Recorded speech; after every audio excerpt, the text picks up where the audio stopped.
Hello and welcome. It is a wonderful Monday morning. God knows the date, sometime in June, getting close to the summer solstice. My name is Markabadi. This is live, Inspirational Common Unity Collaboration Show.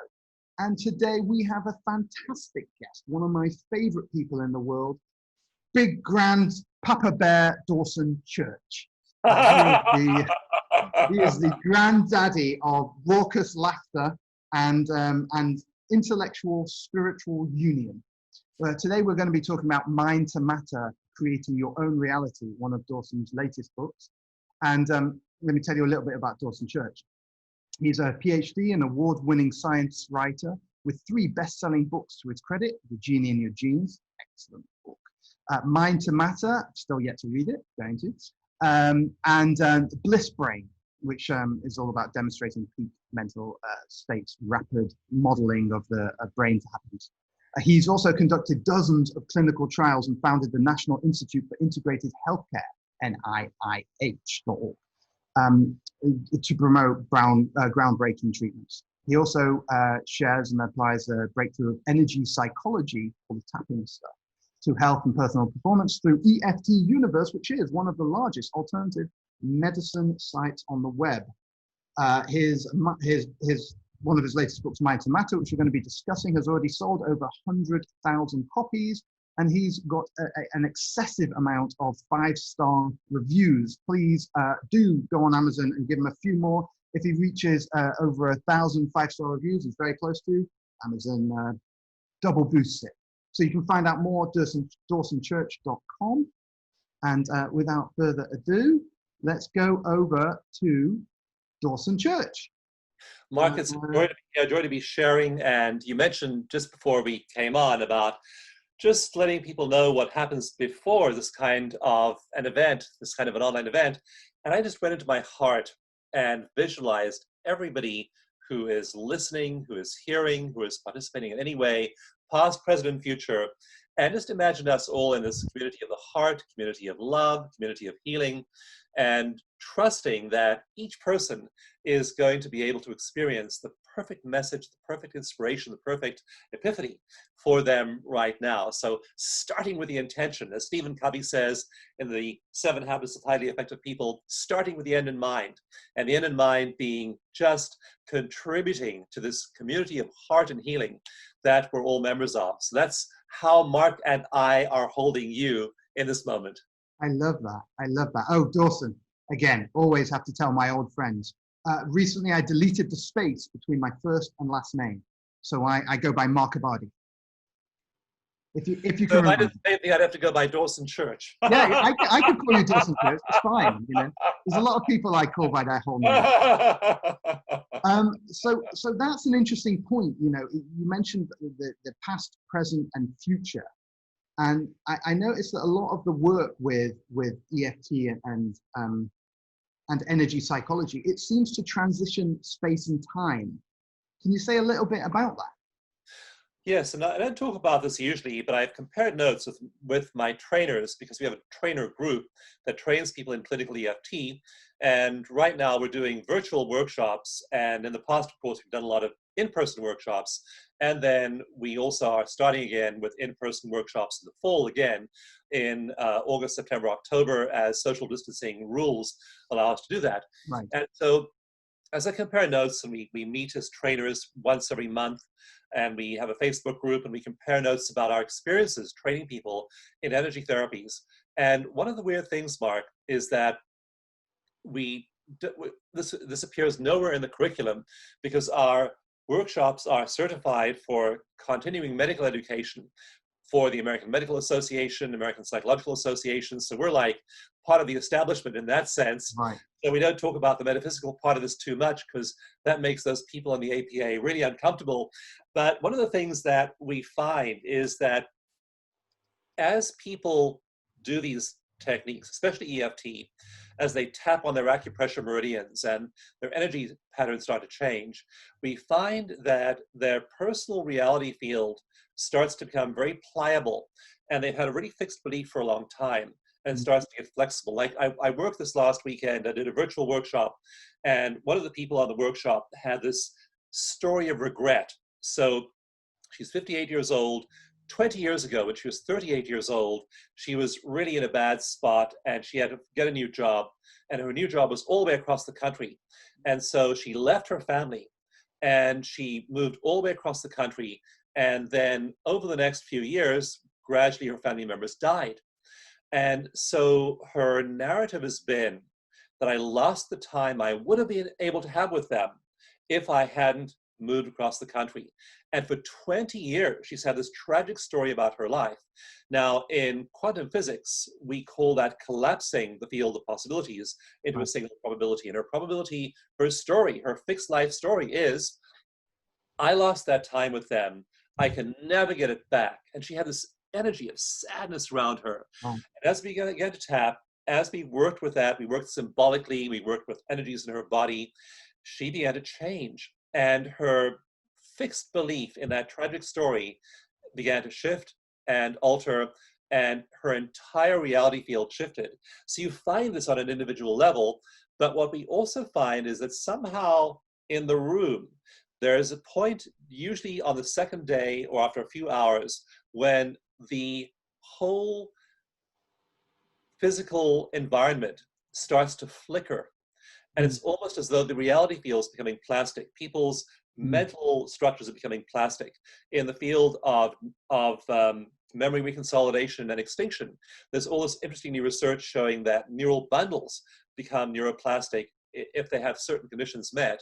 And so when we do that, when we allow ourselves to open to our possibilities, then the whole thing can coalesce around a far more adaptive and productive new reality once we let go of our old stories, both collectively and individually. So that's our business. That's what we're in the business of doing, is inviting people to abandon those limiting old stories about how their lives are, about how the world is, and embrace adaptive and productive new ones. So, I mean, I love that. Let's just talk briefly. Let's just help people understand energy psychology, because for me, this is where I first, connected with your work, and you wrote a very definitive textbook on EFT. That's correct? I wrote the third and fourth editions of the EFT manual, the most current versions of the EFT manual, yes. Right. And so energy psychology, just explain to us in very brief terms what's going on in energy psychology and why it works. Because most people might have heard of tapping, and to not reduce it down, but tapping is involved in most of energy psychology, right? Yeah, and psychology is a fairly new field. We've only had the term psychology for maybe a century and a half. And before that, it was part of medicine. And so we've had the idea of energy healing, energy medicine now for centuries. Now, of course, we have many different modalities. We have modern medicine with its drugs and surgeries and procedures. And that is fairly recent. We've only been doing those things for a few hundred years. Before we had all of those kinds of interventions, especially those material level interventions, we didn't have aspirin, we didn't have quinine, we didn't have all of the armamentarium of modern material medicine 1,000 years ago, or 2,000 years ago, or 10,000 years ago, but we had energy. And so we have these energy flows in our bodies. In Chinese meridian texts, they talk about 12 energy meridians through which energy flows in our bodies. And nowadays, I can, in my live workshops, I take a little handheld galvanometer, and I can just put that on your skin, and it'll measure exactly where your acupuncture points are. They're very small, they're very precise, and they're in the exact same positions where those shamans, going back thousands of years, told us they would be. So now we have modern instrumentation, and we're finding that they're not imaginary points. These aren't imaginary energies. They're measurable energies. And so energy psychology applies this whole field of energy healing to psychological problems like phobias, depression, anxiety, and PTSD. And so someone comes in with PTSD, for example.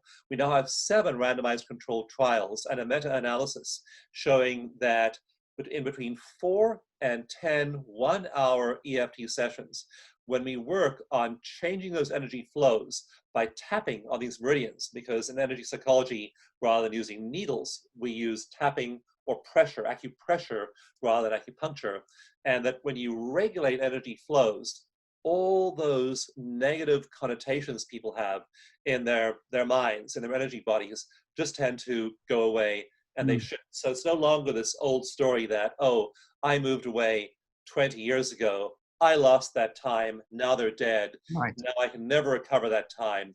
My life is frozen in amber in this tragic story.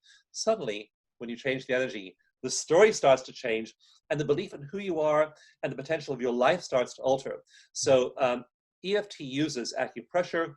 There are about 30 different schools of energy psychology. Some of them use the chakra system. Some of them use other imaginal work. I know I use Gestalt therapy a lot, and imaginal therapy, where you're thinking about what these things are to you symbolically, tuning into your body. So there are lots of different schools. EFT is by far the most popular. There are about 20 million people worldwide using EFT. It's spread like wildfire in the last 25 years, purely by word of mouth. And so it's wonderful. We now can apply these energy techniques to depression, anxiety, PTSD. And the research shows, over 100 clinical trials of EFT shows that it works in a very limited time frame, just a few sessions, and people's symptoms go away. So, Dawson, it's a recoding mechanism, right? What's going on with EFT, with the tapping, not just EFT? What's going on with tapping that enables the system to get recoded? What's the physics going on there? And maybe, you know, I would like to talk about why we find it so hard to find all these meridians, and if maybe the meridians exist in this kind of quantum world between the conductive nature of the collagen fibers, the living matrix as Jim calls it, and the organized exclusion zone water that surrounds the connective tissues, having these hydrogen ions concentrated, and that somehow maybe the meridians are this space between the forces. Well, those things are hard to measure and hard to test. And so in my book, The Genie in Your Genes, I talk about the lag in research between observing an effect clinically and then showing the mechanisms of it. And so when you look at the history of medicine, just for example, to take a very simple one, aspirin, we knew for thousands of years that willow bark was effective for reducing pain. Eventually, the Bayer company succeeded in isolating the active ingredient in that and had these little tablets called aspirin. And aspirin took away headaches, but we didn't know why aspirin worked. For a century after we knew that it worked. Penicillin, another example. It was over 30 years between the discovery that these molds inhibited the growth of bacteria and discovering how they did that. So in medicine, there's a long lag usually between discovering that a therapy works and discovering how it works. And so we've known that acupressure works for 30, 40 years. There have been clinical reports that have come in around that. But now we're beginning to know why it works. And why it works is that it changes the energy flows in our brains, first of all, and in our bodies generally. And so MRI studies and EEG studies show that when you're upset about something, whether it's a current stressor or an old stressor, so maybe you're thinking about the economic crash, maybe you're worried about losing your house, maybe you're worried about fear of disease, the pandemic, and maybe you have all these fears in your mind about today, and maybe you have fears and worries about what happened yesterday and 25 years ago and in your childhood. So when we think about these things, the part of the brain that lights up is the emotional brain or limbic system, right in the center of the brain. At the base of the brain, we have our ancient reptilian brain. Perched on top of that, we have our mammalian limbic system. Perched on top of that, we have our primate brain. And so when you feel a feeling, when you remember how Johnny hit you in kindergarten, when you had a fight over those marbles. So you're thinking about this. What happens is that the emotional brain, the limbic system, becomes highly active. And in an MRI scan, this shows up as red. So in MRIs, generally speaking, a white or a beige color is neutral, red is high brain activity, and blue is low brain activity.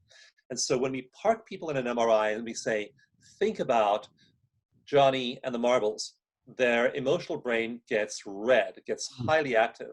And so all of those neurons are demanding more nutrients, more oxygen, more nutrients from the blood, and the blood flow increases to that part of the brain, and it's much more active. And so people with PTSD, for example, they have highly active emotional brains when they think about trauma or re-experience trauma or are triggered. They have flashbacks, they have nightmares, they have intrusive thoughts, they have hypervigilance, and that's the emotional brain being highly active. So we put them in an MRI machine, they think about the bad stuff, and their emotional midbrain turns red. Then we take them out and we give them a session of EFT. And again, between 4 and 10 sessions has been shown to be effective for PTSD. Then after their 10 sessions, we put them back in the MRI and we say, now go back to that event in your childhood with Johnny and the Marbles, or go back to the time when your best friend was killed in the mortar attack in Vietnam, or go back to the time when you had that car crash when you were 20 years old and you've had this persistent pain for the last 20 years. We have them travel back in time, think about those things again, and their emotional midbrain is completely calm. It doesn't react. So they remember the bad stuff still. The memories don't go away. But again, the term in psychology is memory, reconsolidation, and extinction. So we reconsolidate those memories, those neural pathways settle down again, but we extinguish something, and the something we extinguish is negative emotion. They no longer have a negative emotional tagging. They'll remember the bomb blast in Vietnam. They'll remember Johnny and the Marbles. They'll remember the car crash, but it's no longer something to which they have a big emotional reaction. So what the mechanism is that the brain calms down, the emotional brain especially, energy flows in the brain change, and all those things that had a big emotional impact from us from earlier life are now neutral. Right. So how does it affect positive emotions? Because if it's an emotion neutralizer, will it take away your positive emotions as well? Think about kids. We all began our lives as these bundles of happiness, creativity, and joy. No kid was born depressed and anxious. Right. You may have had some effect of your mom's high cortisol, so maybe you got some cortisol in your amniotic fluid, and you know a little bit about the stress of biochemistry because you've been bathed in some while your body was developing. But basically, if you look at kids when they're born, they lie there in their mother or their father's arms, the arms of their caregivers, and they expect love. They just are beings of love. They radiate love. And I know because I've been present at the births of my children, my grandchildren. And so I've been in this birthing world for a long, long, long time. In fact, my very first book, more than 30 years ago, was called Communing with the Spirit of Your Unborn Child, when I was writing about how to do spiritual parenting. And now having the grandbabies, several grandchildren, another one on the way. So you hold this grandchild, you hold this baby, and it's a being of love. It's in connection with the universal field of the benevolent universe, non-local mind. It's just in that place. It doesn't begin its life with flashbacks and nightmares and intrusive thoughts and hypervigilance. It just assumes love. And then stuff happens. We have Johnny and the Marbles at the age of 5, and we have the first day of school at the age of 6, and we have being hit by a sibling at the age of 4, and we have our needs not being taken care of by our parents in some ways early on. And so we start to develop all of this catalog of insults, and some of them are serious. I mean, 1 in every 3 girls is sexually abused. 1 in every 5 boys is sexually abused. If you're in a room full of 20 people, the chances are there are 5 people in that room who have been sexually abused as children, and that's called developmental trauma. That's being traumatized not at the level of the car crash at 26 that you can remember and recount. That's being traumatized at the level of your hippocampus. Your emotional midbrain is still growing, and you're learning the world is a profoundly unsafe place, that the people who are supposed to protect you are injuring you, and these memories are all forming at the level of neural connections in your brain, hardwired in there. That's why developmental trauma is almost impossible to treat, either medically, psychologically, even energetically. It's very, very hard to treat those early life traumas. So we're having all of these things happen to us early on. Now, with EFT, we actually pretty much ignore positive thinking and positive input, and we zero in on all the negative stuff. So with this woman I was working with this last weekend, I wasn't saying, even though I have this story in my head about how 20 years ago I left my family and then they died, and I have this loss that I can never fix because I never get that time back because they're gone. That's the story, okay? So I didn't try to reassure her that she was ever going to be different or the world would ever change. All I did was I tapped with her on that belief. In fact, I tapped with her on intensifying the belief because I wanted to light up all of those neural pathways in her brain. Right. Then we tap, then the energy shifts, then her emotional midbrain goes quiet. She has a new story about her life, and then she starts to tell you the positive news story. When we're training people, and right now we have a new class starting of 100 people will be training in energy therapies over the next a year, but we have an intake this month of June of 100 people. We're getting into the class in June before we end the intake and we start the class, and we're going to train them there. And one of the things we have to train them in is to not go positive and not reassure the client, because it's really hard when someone's sitting there and they're crying and they're beside themselves and they're experiencing these upwellings of grief and pain and shame and anger and guilt and blame and all these negative emotions. It's really hard as a coach to sit there and do nothing. And that's exactly what you have to do. You have to let that person feel all those negative emotions, light up all those neural pathways, then you tap, then the emotional midbrain goes quiet, and then the client spontaneously reframes in their own words from within their own neural network in language completely authentic to the pathways in their own brain.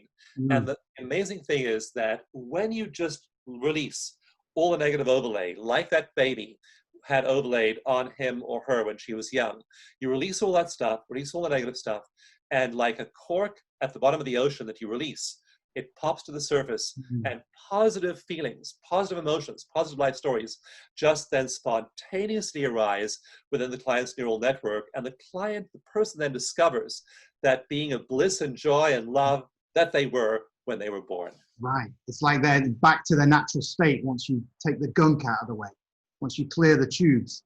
So I love this. And I do want to talk specifically about mind and matter, which is what we were talking about. But I mean, we are in a way, mind over matter and changing the way we exist and the way we are. A lot of people get their emotions and they get the feelings and they're like, that I don't want. Like, here's the emotion of anger or whatever. I want it gone. Is that going the wrong way about it? Like, do we first have to sit in the complete acceptance of it? Like, sit in the goo of it, in the muck of it? Do we have to first surrender to it? We do, because when you say, I want this to be gone, you're taking a part of yourself and you're trying to eliminate it, cut it away, or crush it. And if we go back, now we call it psychology, and we have these psychological tools and methods. But 10,000 years ago, we had shamanism, and then what shamans would call that is soul fragmentation. If you succeed in cutting out that angry part of yourself or that upset part of yourself, then that's a part of your soul you've lost, and then you're no longer an integral soul. And so now we use other tools like Gestalt therapy, and Gestalt therapy has voiced dialogues within it where you talk to that part of yourself. What is your wound? And you sit with that wounded child version of yourself, and you don't try and make the wounded child go away. You love the wounded child, and eventually the wounded child heals and integrates. So you may be trying to get rid of your procrastination.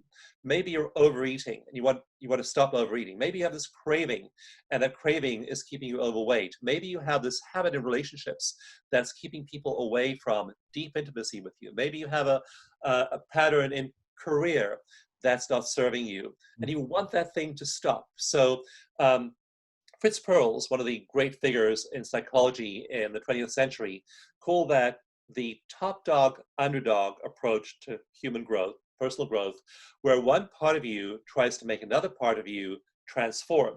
Top dog is barking out these orders saying, you schmuck, you shouldn't be smoking, that those cigarettes are going to kill you.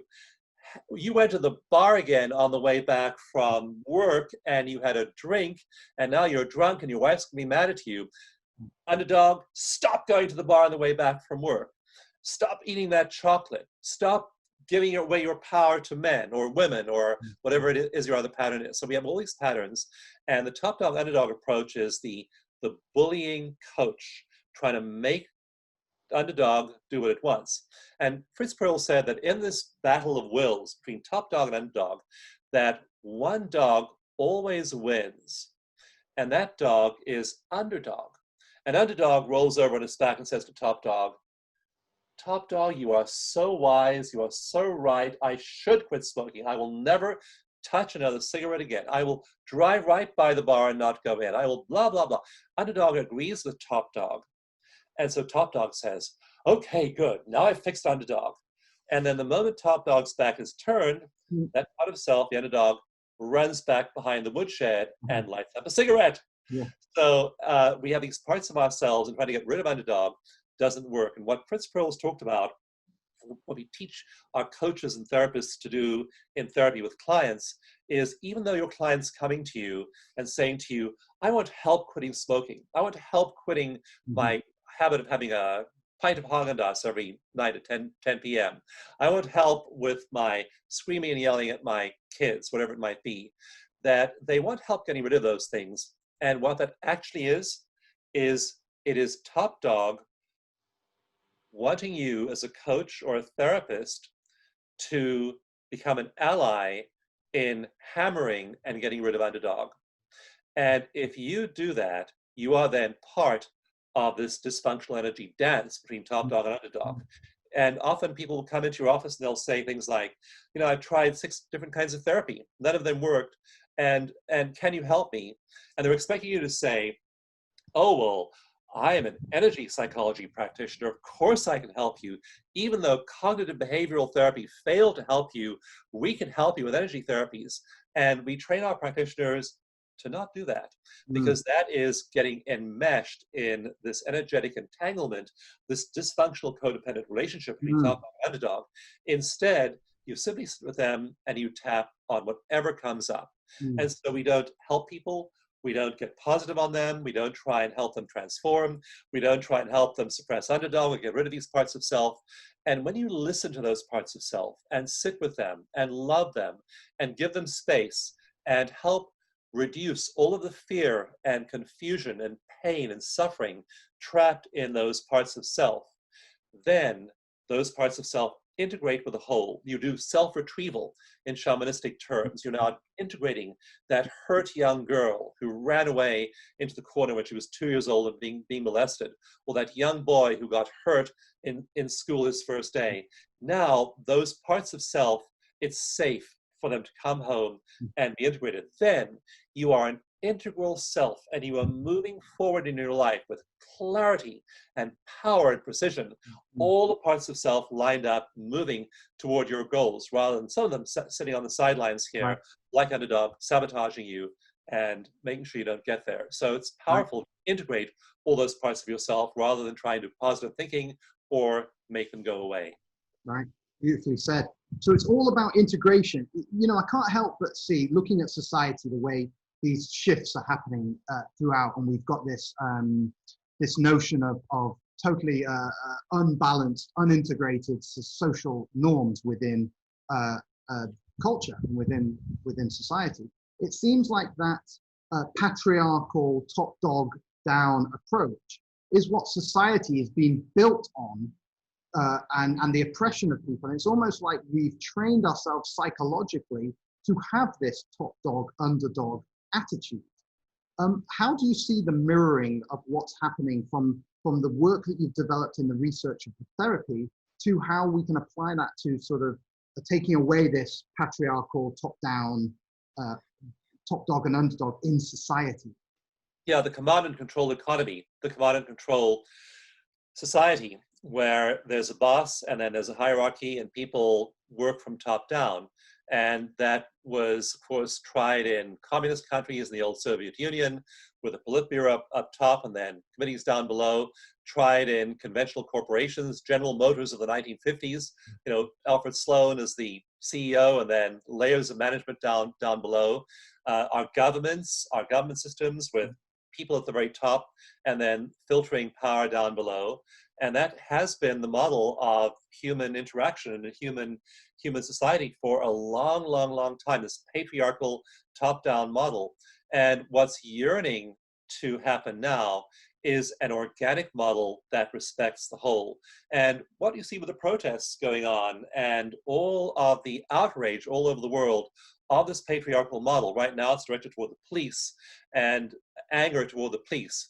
And really it's directed toward that model of whether it's the teacher hammering the student saying, you will do this, you will learn this way, regardless of the student's learning style. At the smallest scale, it might be that, it might be the patriarchal family, with the parents being in control and suppressing parts of the kid they don't like.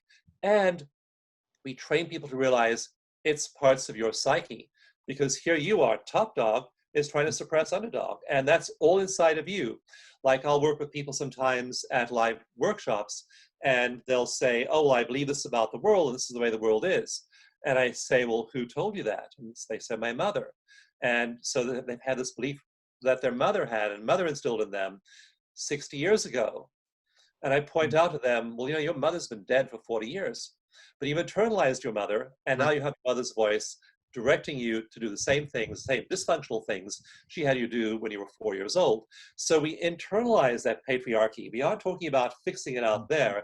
Many people are trying to fix these problems out there, and they've still got the exact same top dog, underdog dynamic running in their own psyche. So it's in ourselves at the microcosm, it's in society in the macrocosm, and what's looking to emerge is a organic whole. And that's why my book is called Mind to Matter. It's not called Mind over Matter, because mind over matter is more of the patriarchy, more of the dominance model, the dominator model. I have this thing in my mind.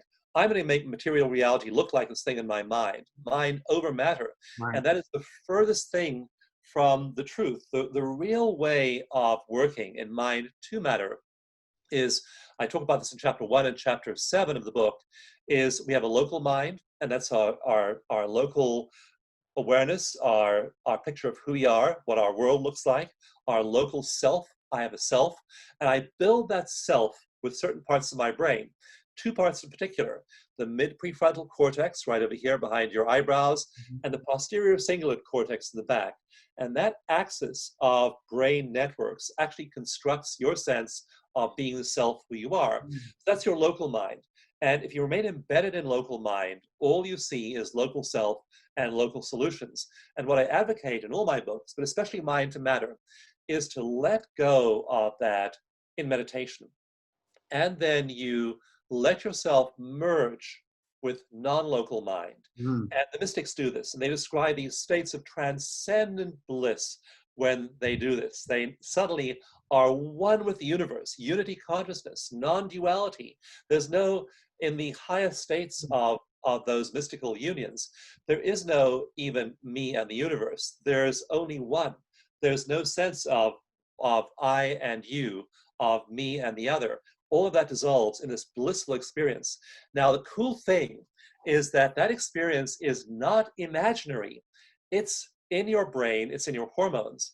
What we're realizing now in the newest research is you're having a huge surge of oxytocin, the bonding hormone. So just like a mother giving birth, when oxytocin triggers contractions in labor, or people hugging each other, which produces a surge in oxytocin, the mystics, when you let go of local mind and merge with non-local mind, you have a huge flood of oxytocin. It then triggers the release of two other neurochemicals, two neurotransmitters. One is nitric oxide, and that is what makes the blood vessels in your brain's prefrontal cortex get bigger and makes you more alert. And the second neurotransmitter is anandamide, also called the bliss molecule. Ananda is the Sanskrit word for bliss. This was discovered in the 1990s, and it is the most pleasurable neurochemical you can possibly experience. So here, this mystic has a brain flooded with anandamide, is having surges of oxytocin, and the parietal lobe of the brain goes dark. We now know from MRI studies that the parietal lobe of the brain drops dramatically in its level of activity, and the parietal lobe is what is responsible for proprioception, locating us in time and space. I think I'm in a certain part of the world, you think you're in another part of the world, I think it's a certain date, we have all this awareness of proprioception, and that part of the brain turns off. So now I'm having floods of anandamide, floods of oxytocin in my brain and my body. I feel amazing. I'm in touch with non-local mind. All this love, energy, oxytocin is flowing through me. And my sense of local self, local awareness is turned off. So now I'm in love with what? Local mind? No, the infinite, because my parietal lobe shut down. And so I'm working out in my books, I'm working out the neurophysiology of all of this. What neurotransmitters, what hormones, what enzymes are most active, what brain regions are active. And the brain's activity changes radically in these kinds of altered states. We move into that feeling of what is with the universe. When we come down and we drop back into local reality, after being in a flow state like that, our brains actually never drop back into the same way of functioning. Our brains are altered forever by even one strong experience like that. Do it every day, everything starts to change. Amazing. So this is really about surrendering out of the battle. Because of course, you know, we look outside the world and we see the injustices and the current patriarchal oppressions. And we almost want to meet that patriarchal oppression with no, this one, and no, this one. Okay, let's have a fight and see who wins. And it seems like that is being what society has been forever. Is this like the way to, like, how do we meet the oppression that's in society with the physical, with the surrender, that surrender into? And is it just all done at the local site, like in the human, rather than outside in the politics, like rioting and you know, I mean, how do we take this feminine space of surrender, which connects us back to the universal principle, and like kind of push it out? It turns masculine as soon as you try and get it anywhere. As soon as you try and use it, it becomes patriarchal. Yeah, and what I talk about in my book, Mind to Matter, is the phenomenon of emotional contagion. And we know what contagion is when there's a pandemic. You know that infectious diseases are contagious and people catch them from each other by proximity from each other. What is underappreciated is the value of emotional contagion. And what these really brilliant scientists began doing in the 70s and later on, was they began applying those models of the spread of epidemics, how viruses and bacteria spread through populations, epidemiology, and applying that to emotions. And what they found, and there's now a whole field of research in psychology on emotional contagion, and they found that emotions are as contagious as any virus. You pick them up from people around you. In fact, not only do you pick them up from people around you, you affect people 3 layers out measurably. So if I'm happy, my next door neighbor is about 35% more likely to be happy than if I'm unhappy. But not only that, his next door neighbor, who I don't even know, is about 15% more likely to be happy. And his next door neighbor, who I'm 3 degrees of separation from, is about 6% more likely to be happy. And so in Mind to Matter, I show how emotional contagion spreads throughout social networks. One example, one famous study was done with Facebook, and researchers for a week tweaked the feeds of Facebook users very, very slightly to make them either a little bit more positive emotionally and a little bit more negative emotionally. Within a couple of weeks of them doing this small initial group of Facebook users that they influenced wound up then influencing people around them. So the posts and the shares of those Facebook users, whether they would tweet positively or negatively, propagated out from them. And by the time the researchers stopped the experiment a couple of weeks later, that initial small group had emotionally infected 680,000 other users of Facebook. So our emotions are incredibly contagious, our positive emotions and our negative emotions. Now, our positive emotions are actually more contagious. Happiness is more contagious than misery. And so there are a lot of happy people there. I wrote a blog post called The Pandemic of Compassion. So when all this was happening in February and there's all doom and gloom about the pandemic, I made it my business to go and look at all the good things people are doing in the world. When the mosques got shut down in Iran, women began gathering in the mosques at a safe social distance. There were no mosques in Iran. So they began gathering in these places of worship and hand stitching masks so people can have masks over their mouths in Iran. Hundreds of thousands of women began doing this spontaneously. In Canada, this movement arose to find the people in your neighborhood who were elderly and couldn't easily shop and get out there, who were housebound.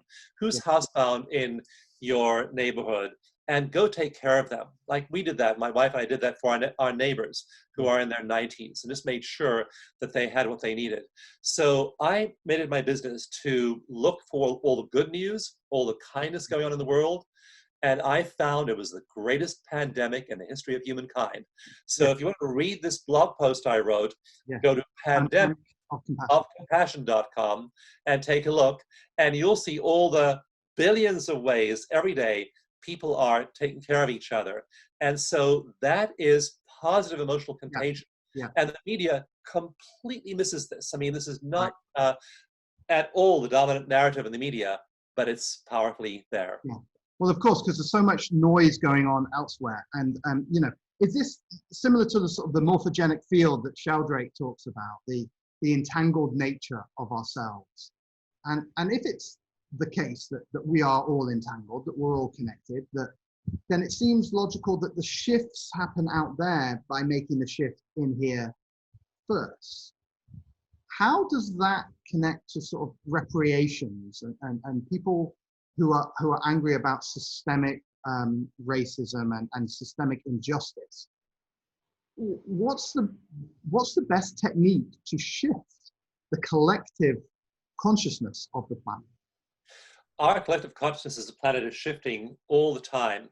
And so I'll mention a few. I've been working on a new book called Bliss Brain. And at the end of the book, I look at the last 3 centuries of social progress. And so examples of social shift are, I just mentioned a few in the book. One is the abolition of slavery. And slavery was practiced pretty much globally in the late 1700s. So if you go back to 1790, 1800, slavery was everywhere. By 1875, 75 years later, slavery was gone. I mean, we had just changed our mind collectively in 75 years. In 1890, women did not have the vote in any country, anywhere in the world. By 1930, just the space of 40 years, women had the vote pretty much everywhere, in virtually every developed society. So we changed our mind in 30 or 40 years about bringing the political wisdom of one half of the human race, women, online. We just changed our minds. In every one of these cases, abolition of slavery, suffrage, it was people who held all the power. I mean, if I was a slave owner, I had absolutely zero incentive to free my slaves or to vote in Parliament for the freedom of slaves. And I did that. And what is that? That's compassion. That's why I talk about the pandemic of compassion happening right now. And so we do social mind change. Now I'm going to fast forward a century here. Think about gay marriage. Gay marriage was just in the US, the polls against gay marriage were extremely high. Gay marriage polled maybe 10, 15% around 2000. And gay marriage was the law pretty much everywhere by 2015. In 15 years, didn't take us 75 years like the abolition of slavery, it took us 15 years from being virtually every American being against gay marriage to gay marriage being legal everywhere in the US. The legalization of marijuana, it went from being illegal to being legalized either de facto or de jure everywhere. And it happened in a very short period of time. So when we are changing our consciousness up here individually about these great questions, then things happen out there very, very quickly. So those are just a few of many, many examples of how human well-being is on a rapid upswing by every possible metric you can name. And it's all happening in the individual consciousness of people. Eventually it becomes writ large in society, but initially it's me changing my mind, you changing your mind, emotional contagion, me getting happier, you getting happier, us realizing it's much better to live happy than to live in this miserable, obsessed, horrible, angry state. We can also choose. So to spread this shift, or to, I mean, you know, you say it happened in 15 years and what have you, but really it took our entire race, like our entire evolution, to get to this point. Because, you know, from the Viking days and and Egyptians, they were always slaves. And so we're at a point now where when the consciousness shifts, what I get from you saying is when the decision, when that 100 monkey effect changes, then the change is quick. Great. So are you saying that we should, instead of propagating the negative things, like look how dark it is, look how dark it is, we should try and promote the positive things, because that relays acceptance, the notion of universal acceptance, which is reminding us of our baby essence, of where we were as a newborn, is the emotional acceptance of the universal principle of love, and that spreading that reconnects us with it. Yeah, self-love is an expression of love that then gets projected onto everyone. Like, think about all the protests, all the different points of view, all the people who are suffering. And when you have self-love and self-acceptance, when you quit that top dog, underdog struggle within your own psyche, then you no longer project that into society. And so you hold all these people, all these points of view. There's the right wing, there's the left wing, there's this point of view, there's that point of view. There are all these voices, and all these voices shouting at each other as well, not doing a whole lot of listening. And so all these voices, and a lot of them are mutually contradictory with each other. How do you deal with this? Do you go take a position and say, this is my position, I'm going to stake my flag over here? And it's very powerful to not get involved in the top dog, underdog dynamic and try and make things happen, to hold everyone's point of view, to listen. Take that person who, like for example, I mean, it's no great secret that I've never been I've never been noted as a great supporter of Donald Trump. And so, you know, I was as horrified as many people were all over the world when he was elected. And so I have a recreational vehicle, an RV, and I go away into the woods often for a week or two, or I often go on retreats into deep wilderness and just live in the RV and take long walks in nature. And I have to store it somewhere because I don't have room in my house. So I contracted 2 years ago, right after the election of Donald Trump, I went to a new RV storage facility. I moved my RV from one storage facility to another. And I arrived at the new place with my RV, and I talked to the owner, and he was wearing a baseball cap that said Trump 2020.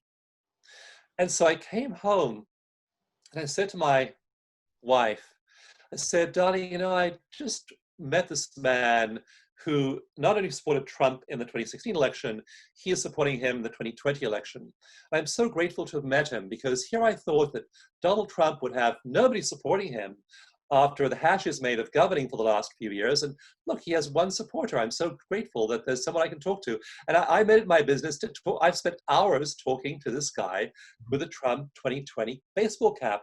I want to know who he is, how he thinks, how he feels. And if I had instead said, I'm horrified, this man is a Trump 2020, how can I possibly connect to him? He's the man I need to connect with the most, the person who's offending you the most, the people whose beliefs are radically opposed to your own. Sit there, breathe, because if you don't, you are internalizing that the racism, you are internalizing the brutality, you are brutalizing those parts of yourself that need healing. And that's the only way healing happens on the global scale, is when people are doing that deep inner work. Their outer actions are then congruent with those. My outer action of congruence was to go and make friends with a guy with a Donald Trump baseball hat on. And I hope that somebody who's a Donald Trump supporter is going to make friends with me. I mean, he may be doing the same thing, who knows? So that's the way the world is healed, not by taking a stand for and against and reenacting that top dog, underdog internal struggle. It's like there's a curiosity of acceptance inside the space. I mean, you know, it's and we're you know, coming close to the end of my interview, and it's been great to talk to you, Dawson, as always. What and I'm curious about this because as soon as the protests and the riots started, and I saw the initial video, obviously, of the killing, and the notion there was, I was shouting and screaming. I never shout at screens. What's the point? They can't hear me. But I felt so enraged, and it's like I recognize the power in the surrender to peace and in the curiosity of acceptance. How does that work when somebody's actually oppressing you right there and there? Well, I find the example of the Dalai Lama really interesting, and the monks who practice nonviolence. And two stories about that. One is that the Dalai Lama was at a major conference a few years back, and the word came in. They had to interrupt him in the middle of the conference to say that the Chinese troops had moved into a monastery in Tibet and had killed 4 Tibetan monks. And so he stopped. He couldn't keep talking. He was so grief-stricken by the murder of those 4 monks, 4 nuns. I'm sorry, it was 4 Tibetan nuns, female devotees. And so he got the news of the murder of these 4 Tibetan nuns, and he then turned to the conference and he said, "Let us spend a few minutes now in silence, in memory, in compassion, and hold these people in compassion, and hold them in our hearts as we grieve and we empathize with the suffering of those Chinese soldiers who killed those 4 nuns." Now conjure with that one, Mark. That is radical compassion. That is radical compassion. That is not moving into that anger and blame. One of the monks who at one point was tortured by the Chinese, and he had 2 of his fingers cut off by a Chinese soldier in the course of a long torture session and a lot of other physical violence. But he said, the Dalai Lama asked him what had happened to him, what had been in his mind, and he said, I came close to having a tragedy happen to me. The monk said to the Dalai Lama, I came close when he was cutting off my fingers to not feeling compassion for him. And that was the worst thing that this monk could imagine, is not feeling compassion for him. And so you stay in compassion, even when people are hurting you, when you're going through loss. In my new book, Bliss Brain, I talk about this a lot because my wife and I lost our home and our office, all our possessions overnight in 2 minutes in one of the wildfires in Northern California in 2017. And it was a shocking experience to wake up in the middle of the night and there you are. I looked out of the window, 12:45 a.m. when she woke me up. There was a glow on the horizon. I walked out onto our deck outside our bedroom. The power went out. There was a wildfire racing down the hillside toward us. And we literally threw on our clothes, grabbed our car keys, ran to our car, and drove out the flames. And we had just no time to do anything other than just leave. So we got out of there. We got to a safe place, but it took us a long time, and we had to recover. And we both had symptoms of PTSD. We both had to get treatment, and so it was a shattering experience in many ways. And I write about this in my new book, Bliss Brain. So we had these things happen to us. We had suddenly, with our office burned down, our home burned down, our business gone. We had a huge financial crash after that. I then had to have an operation, surgery, fairly major surgery, as a result of some injuries I sustained in the next few months as we were trying to recover from the fire. So I had a medical difficulty, I had a financial crash, we lost everything, all our material possessions. And so what I did in the next year, over the course of the next year, was I wrote a book called Bliss Brain, and about how, this is the galley I'm holding up over here, if you can see, but the publisher just shipping galleys like this to a few influential people, and the book comes out in a few months. And so we had enormous losses, financially, medically, and in terms of all our possessions. And did it affect us? I mean, we weren't like Mr.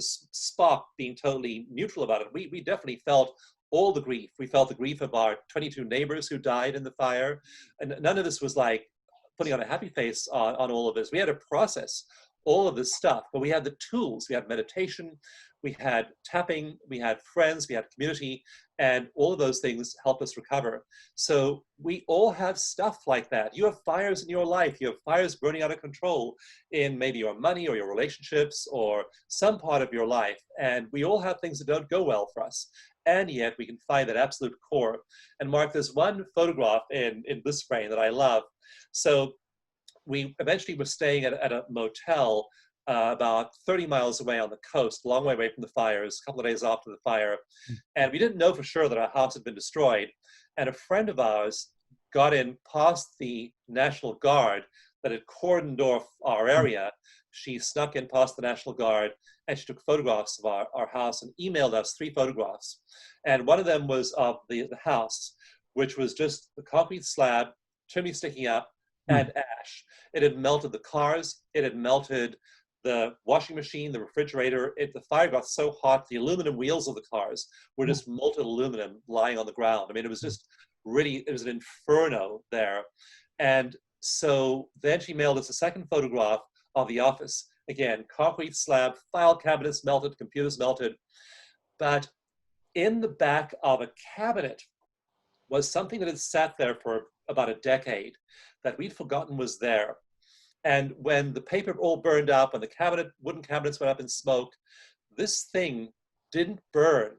And so this thing then, with everything burned around it, was sitting there in the middle of the office. And that was a stone Buddha. And that Buddha had been stuck in the back of that closet about 10 years before. And then people had piled files and things around it. And we totally forgotten the Buddha was there. But everything burned away. Right. There was the Buddha sitting there serene and calm. And I wrote a Huffington Post blog about that called The Saint in the Ashes. And what I say is that compassion cannot burn, love cannot burn, altruism cannot burn, happiness cannot burn. All of these things, everything else burns, but that essential nature of who you are, nobody can take that away. And so it's resilience. You become a resilient person. And when either social upheavals happen or financial upheavals happen, your house burns down, you get divorced, you lose your job, whatever happens, you have a core of resilience because you've taken all of these states, positive states of meditation, you've turned them into neural hardwired traits, and you are then a strong person able to deal with whatever goes on around you. Amazing. Amazing. What a great message to end on, Dawson. It seems like compassion and joy is the way to really create long-term change in the world. And that seems to start within.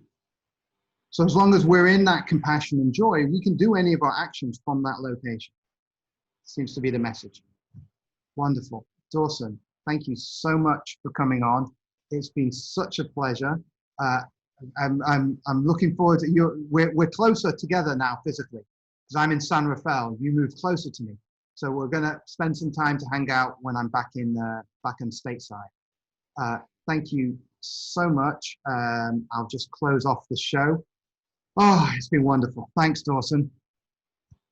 Much love. Okay.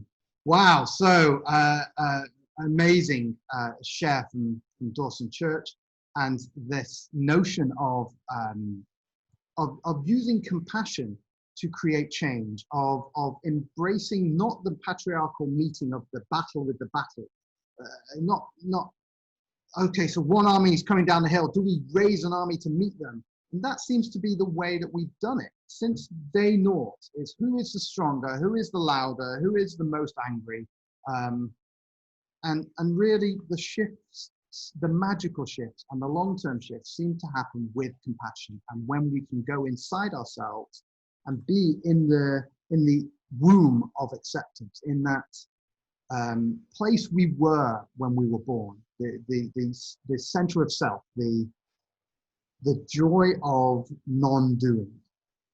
And from that place, there is an ultimate notion of love and acceptance, which is viral, which is infectious. we can spread this infectious realization through love and joy, not just through the anger. And I get that people are angry and upset. I think the first suggestion is align inside yourself where you are joy. Start from your joy, start from your neutrality of acceptance. And then from that, align yourself with defined and aligned action so that we're not propagating the negativity, but in essence, we're propagating that nature of the universe, which is principle of acceptance and love.